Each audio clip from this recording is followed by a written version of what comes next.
శ్రీ గురుభ్యో నమః. అలా ఎంతో సుందరమైన ఆ అశోకవనమున రేగిన ఆ ఆ ధ్వనులకు అలికిడికి లంకాపుర వాసులందరూ నిద్రలేచి అక్కడ కావలి ఉన్న రాక్షస వనితలు పరుగు పరుగున రావణుని చేరి మారుతి చేసిన ఆ విధ్వంసమును గురించి విన్నవించారు.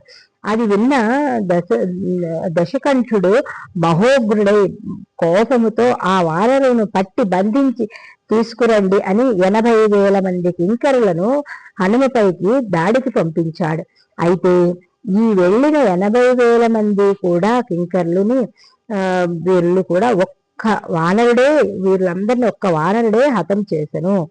ఆ వృత్తాంతము వినిన రావణుడు కన్నుల నిప్పులు కక్కుతూ ఉండగా కన్నుల వెంట కురిపిస్తున్న పెద్దగా గర్జన చేసి జంబుమాలిని పిలిచి తగిన బలము తీసుకొని ఆ వానరాంపై దాడికి వెళ్ళి వాడిని చంపమని పంపెను. అప్పుడు జంబుమాలి ప్రహస్తుడిని చుతులతో హనుమంతుడిపైకి దాడికి వెళ్తాడు. అయితే వచ్చిన జంబుమాలిని ప్రహస్తుని సుతులను వారి సైన్యాలతో సహా హనుమ మట్టి పెట్టెను. ఆ వార్త విని రావణుడు నిప్పులు గ్రక్కి ఆగ్రహముతో మంత్రి కుమారులను పిలిచి ఈ వానరకి వీరిని ఓడించి దండించండి అని పంపించను. మంత్రి కుమారులు కూడా 7 చేరి హనుమపైకి దాడికి వెళ్లారు. ఆ వచ్చిన మంత్రి కుమారులను 7 కూడా వారి సైన్యాలతో సహా ఒక త్రుటిలోనే సంహరించాడు హనుమ.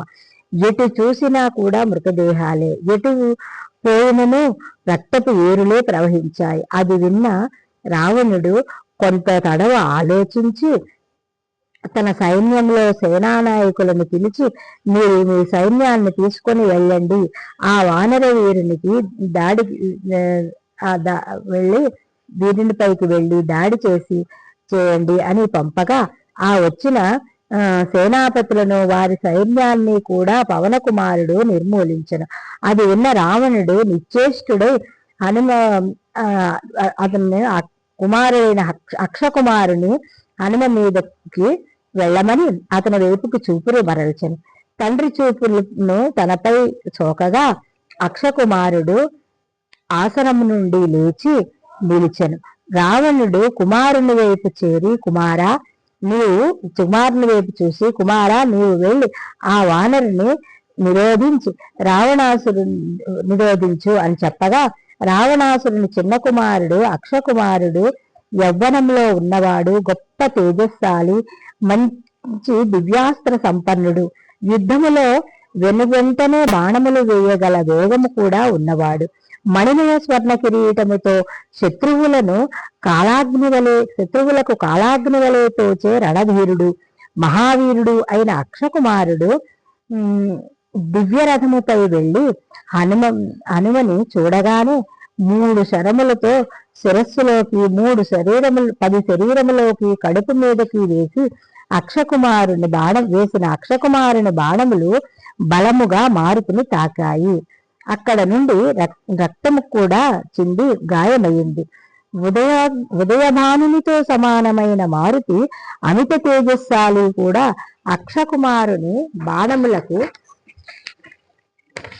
అక్షకుమారునికి మధ్య భయంకరమైన పోరు జరిగింది.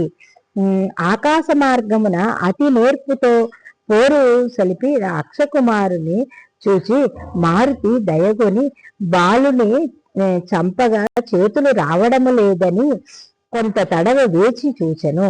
అంత అక్షకుమారుడు అంతకంతకు అగ్నిహోత్రుని వలె మీదకు వస్తుంటే మారుతి చూసి ఇది అగ్నికణమని మనము ఊరుకుంటే అది రగులుకొని దావానలమే అవుతుంది, అందుకు ముందే దానిని మనం ఆర్పివేయాలి అని హనుమ ఒక్కసారి గట్టిగా సింహనాదం చేసి అరచేతితో చరిచి గుర్రములను చంపి రథాన్ని విరిచి ముక్కలుగా చేసి అక్షకుమారుని ముక్కలు వేసి విసిరివేసెను. అప్పుడు అక్షుని మొండెము శరీరము నుంచి తెగి పడిన శిరస్సు అతి ఘోరముగా నేలపై పడి రక్తము మడుగుల్లో దొర్లింది.